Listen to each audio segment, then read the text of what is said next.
Hello there, if you want to check prices on Amazon, the link is below in the description. Something weird has happened over the past year. I've kind of fallen in love with the Surface Pro. After debating its lapability, its lack of USB-C ports, and its staid design, I've used the Surface Pro 6 on and off as a regular laptop for nearly 12 months now. I've been trying to think of why I've picked the Surface Pro over the many other laptops I've also been testing, and it comes down to a unique mix of hardware. It's small and light enough to slip into a variety of bags when I travel, and I can transform it into different modes so I can work on trains, planes, and everywhere else. These are all things Surface Pro owners have known for years, it just took me a little longer to discover them myself. So when I picked up the Surface Pro 7 last week for this review, it felt very familiar. I called the Surface Pro 6 a familiar bet last year, and this time around the Pro 7 is an equally familiar bet. You could now place 4 years' worth of Surface Pro devices next to each other, and they'd all look identical. This is yet another minor refresh for the Surface Pro line, and the design I really want on this hardware, slimmer display bezels, rounded edges, and built-in LTE, is coming next month. With the Qualcomm-powered Surface Pro X, thankfully, Microsoft has finally added USB-C this time around, and the performance and general usability has improved as you'd expect with the latest generation processors and hardware. I just wish the Surface Pro 7 looked like a Surface Pro X with an Intel chip inside. The new Surface Pro 7 starts at $749 this year, which is $150 less than last year's base model. Microsoft dropped the Intel Core i3 model last year and bumped the RAM up to a reasonable 8 GB. Sadly, this year we're back to the Core i3 base model with 4 GB of RAM and 128 GB of storage. I've been testing a Core i5 model with 8 GB of RAM and 256 GB of storage, $1,199, and it's hard to recommend a Core i3 model with just 4 GB of RAM.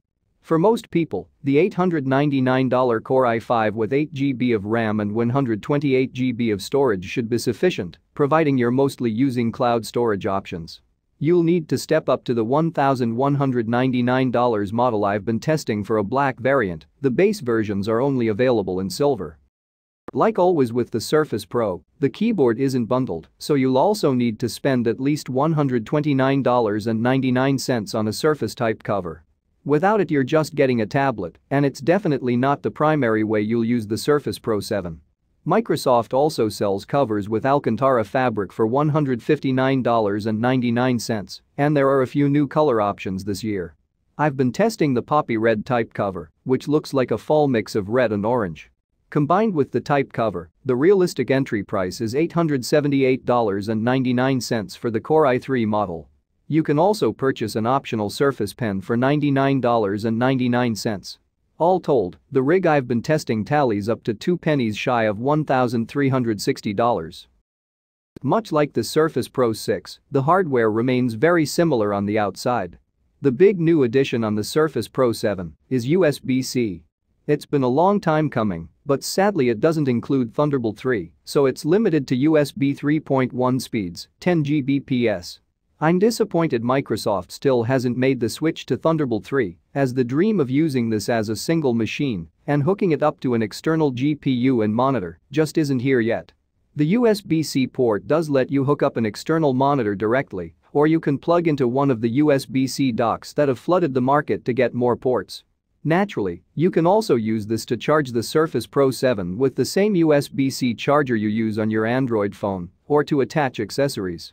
Microsoft still includes its regular Surface Connect magnetic charging port, too, so all older chargers and accessories will work just fine.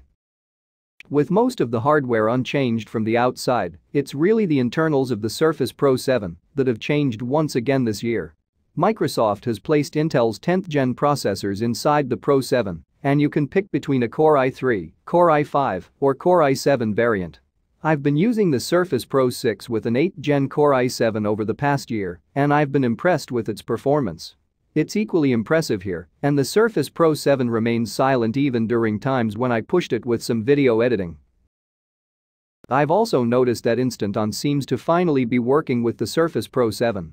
I've heard promises of being able to stop working and instantly resume hours later in the past, but I've found that most Surface Pro models simply go into a deep hibernation after just a few hours of not being used.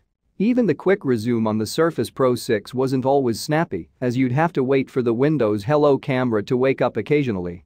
The Surface Pro 7 feels different and far more responsive. Every time I've left it for a few hours, it instantly wakes and Windows Hello logs me in before I've even got the kickstand fully in position. On the Surface Pro 6 you have to tap the power button to get it to wake up, but on the Pro 7 it just resumes instantly when you fold open the keyboard. This is a great usability improvement, but it also means Microsoft has tweaked the way this device goes into hibernation. On last year's Surface Pro 6, it would hold in a standby state for 6 hours, allowing you to instantly resume. With the Surface Pro 7, it will hold in standby for a massive 72 hours. The most obvious trade-off for this constant quick resume feature is battery life. I left the Surface Pro 7 with 86% battery life at 11 a.m. one day and resumed using it 9 hours later at 8 p.m. to find it had 80% battery left. That's less than 1% per hour and definitely worth the small drain trade-off for instant wake. The Surface Pro 7 also has a quick charge feature, allowing you to get to 80% battery life in an hour.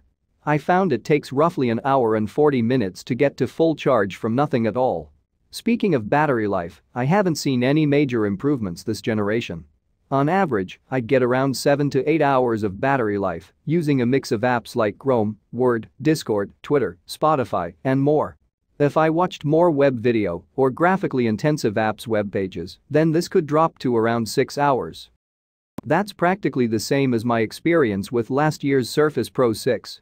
I've been using that device regularly, and it's mostly enough to cover you for a day of work, but you'll always need the charger with you just in case.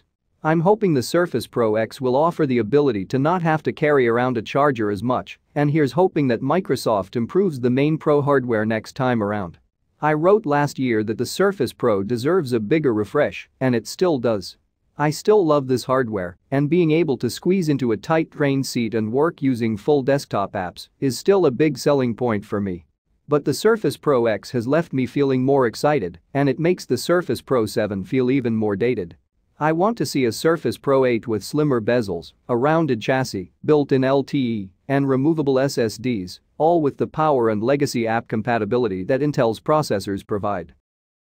The Surface Pro 7 is still best in class, and it's undoubtedly the 2-in-1 to beat, but there's more that Microsoft could do here. I do wonder if Microsoft has been waiting on Intel to get its act together on 10nm and beyond, and perhaps opted for the Surface Pro X design with Qualcomm instead. Either way, the usability of the Surface Pro 7 has certainly improved with quick resume and USB-C this year, but things like the clever Surface Slim pen that slots into the type cover on the Surface Pro X just aren't here. It's all too familiar.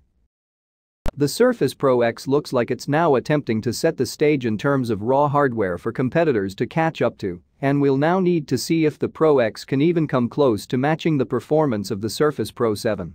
That's highly unlikely, which will leave the Surface Pro 7 needing to catch up to the design of the Surface Pro X next year. For now, the Surface Pro 7 still offers everything you'd expect from a Surface Pro, but in a hardware package that's in need of a little attention. I love the versatility of the Surface Pro 7 hardware, but the Surface Pro X represents the future of this 2-in-1. I just wish the future was here now.